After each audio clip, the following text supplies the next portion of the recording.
नमस्कार दोस्तों, नवरात्रि का दूसरा दिन माँ दुर्गा के ब्रह्मचारिणी स्वरूप को समर्पित होता है। माँ ब्रह्मचारिणी को ज्ञान, तपस्या और वैराग्य की देवी कहा जाता है। माँ ब्रह्मचारिणी को देवी पार्वती के अविवाहित रूप में पूजा जाता है। वह सफेद वस्त्र धारण करती हैं। उनके दाहिने हाथ में एक रुद्राक्ष माला होती है और बाएं हाथ में कमंडल अर्थात पानी का एक बर्तन होता है। रुद्राक्ष को उनके वनवासी जीवन में भगवान शिव को पति के रूप में पाने की तपस्या से जोड़कर देखा जाता है। आइए जानते हैं कि कैसे पड़ा नाम ब्रह्मचारिणी। ब्रह्मचारिणी ने भगवान शिव को पति के रूप में पाने के लिए कठोर तपस्या की थी और इसी वजह से उनका नाम ब्रह्मचारिणी पड़ गया। नवरात्रि के दूसरे दिन देवी के इसी रूप की पूजा होती है। इनकी साधना और उपासना से जीवन की हर समस्या और संकट दूर हो जाता है। विद्यार्थियों के लिए माँ ब्रह्मचारिणी की पूजा बहुत ही फलदायी मानी जाती है। आइए सुनते हैं माँ ब्रह्मचारिणी की कथा। पौराणिक कथा के अनुसार देवी पार्वती ने दक्ष प्रजापति के घर ब्रह्मचारिणी के रूप में जन्म लिया था। देवी पार्वती का यह स्वरूप किसी संत के समान था।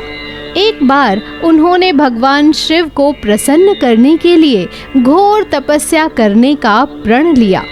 इनकी तपस्या हजारों वर्षों तक चली।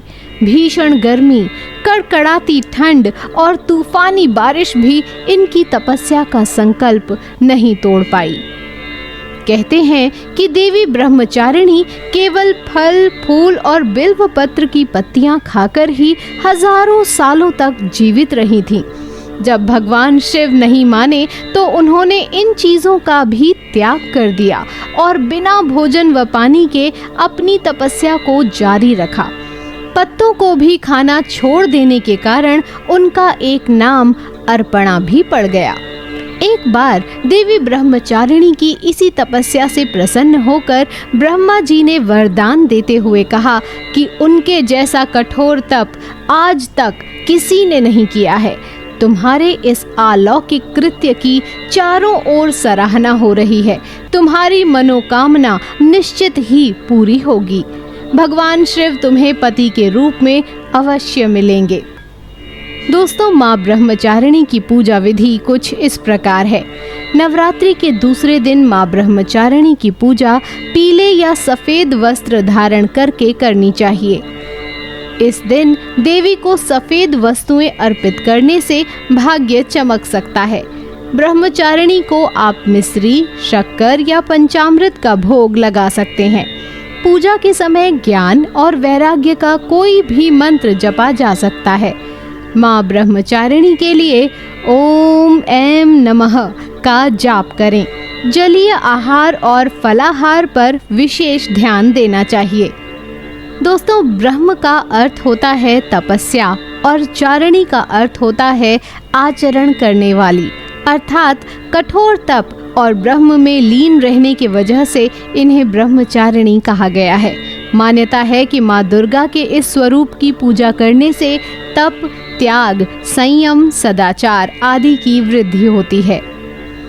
दधाना कर पद्माभ्यामक्ष माला कमंडलु देवी प्रसीदतु मयि ब्रह्मचारिण्यनुत्तमा। इस दिन साधक कुंडलिनी शक्ति को जागृत करने के लिए भी साधना करते हैं, जिससे उनका जीवन सफल हो सके और अपने सामने आने वाली किसी भी प्रकार की बाधा का सामना आसानी से कर सकें। प्रत्येक सर्वसाधारण के लिए आराधना योग्य यह श्लोक सरल और स्पष्ट है। माँ जगदम्बे की भक्ति पाने के लिए इसे कंठस्थ कर नवरात्रि में द्वितीय दिन इसका जाप करना चाहिए। या देवी सर्वभूतेषु माँ ब्रह्मचारिणी रूपेण संस्थिता नमस्तस्यै नमस्तस्यै नमस्तस्यै नमो नमः। हे माँ, सर्वत्र विराजमान और ब्रह्मचारिणी के रूप में प्रसिद्ध अम्बे, आपको मेरा बार बार प्रणाम है। जय माँ ब्रह्मचारिणी।